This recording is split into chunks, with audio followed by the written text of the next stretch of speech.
எனவே நம்முள் அப்படி அவனுடைய சித்தம் எப்படிப்பட்டது என்று ஆழ்ந்து சிந்தித்தல், மகான்களின் வாழ்க்கை வரலாறுகளை படித்தல், இதுதான் அறிதலுக்கு பிறகு அவர் வைக்கின்ற ஓதுதல் என்பது.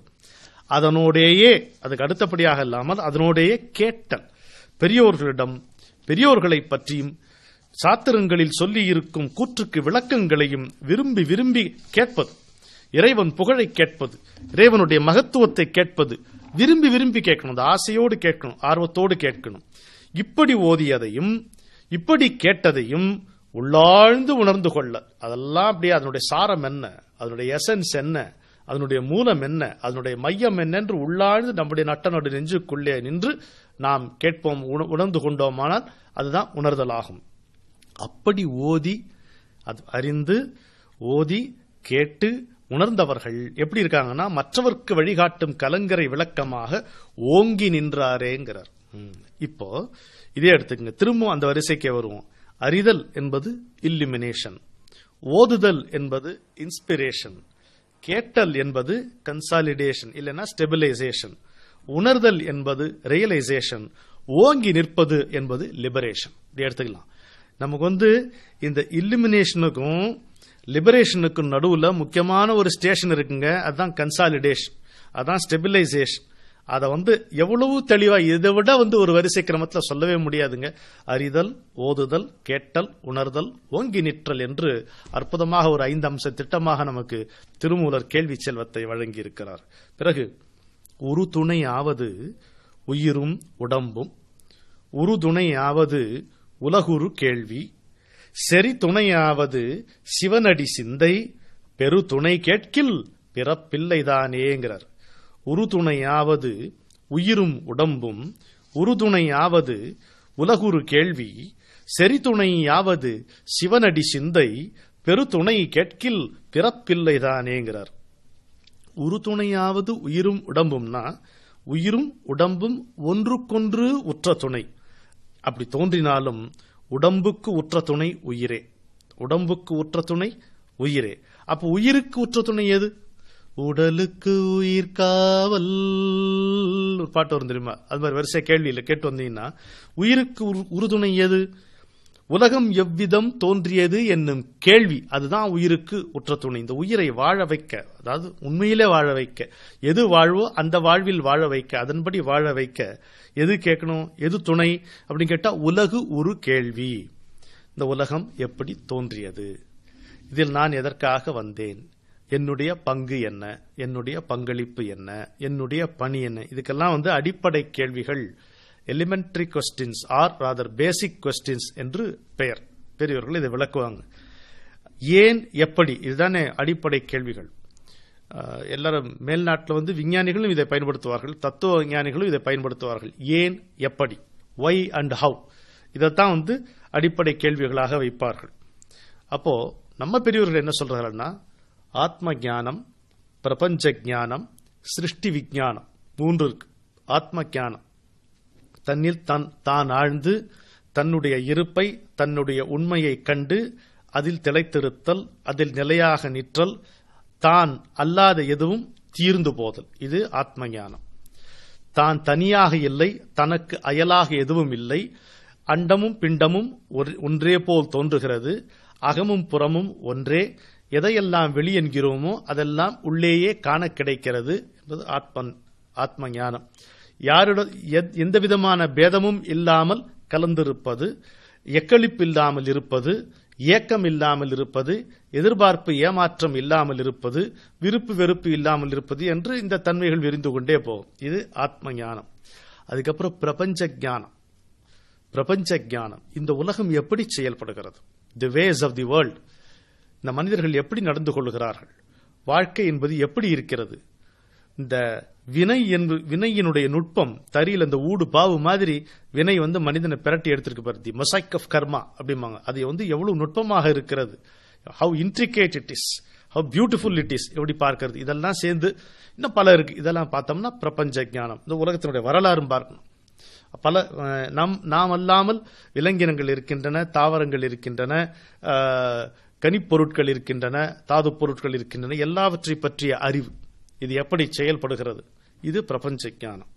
இன்னொன்று சிருஷ்டி விஞ்ஞானம். இது எப்படி ஏற்பட்டது? படைப்பு என்பது எப்படி ஏற்பட்டது? இந்த உலகம் எந்த வீதியில் இருக்கிறது, எந்த பாதையில் இருக்கின்றது இந்த சின்னக்கல், உலகம் என்கின்ற இந்த சின்னக்கல் என்று பார்ப்பது. படைப்பு என்பது எதற்காக ஏற்படுத்தப்பட்டது?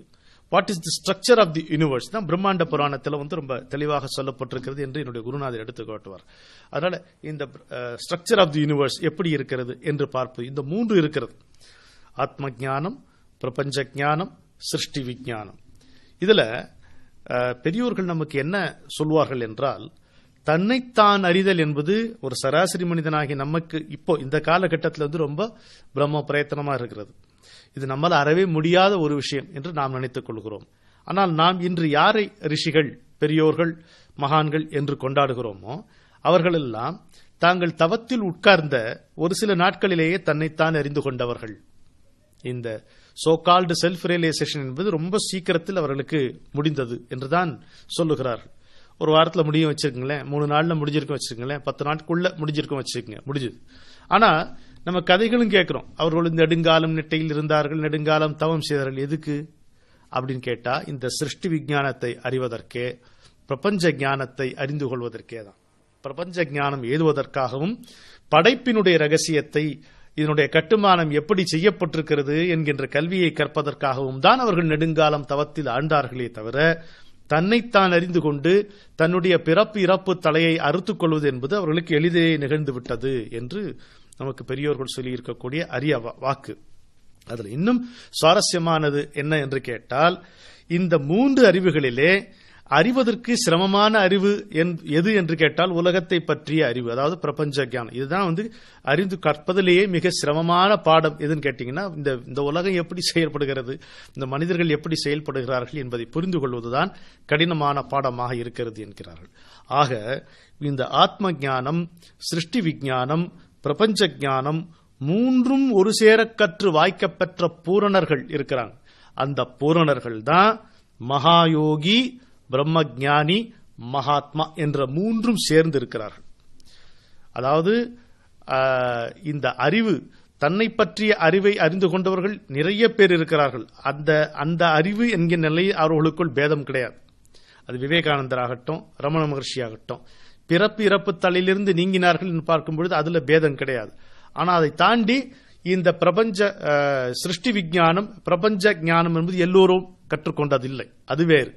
இந்த 3ம் கற்றவர்கள் யாரோ அவர்கள்தான் மகா ஞானிகளாக, பிரம்மஞானிகளாக, மகாயோகிகளாக, மனிதர்களின் மகாத்மாக்களாக ஒரு சேர கருதப்படுகிறார்கள், 3 in 1 கருதப்படுகிறார்கள் என்று சொல்கிறோம்.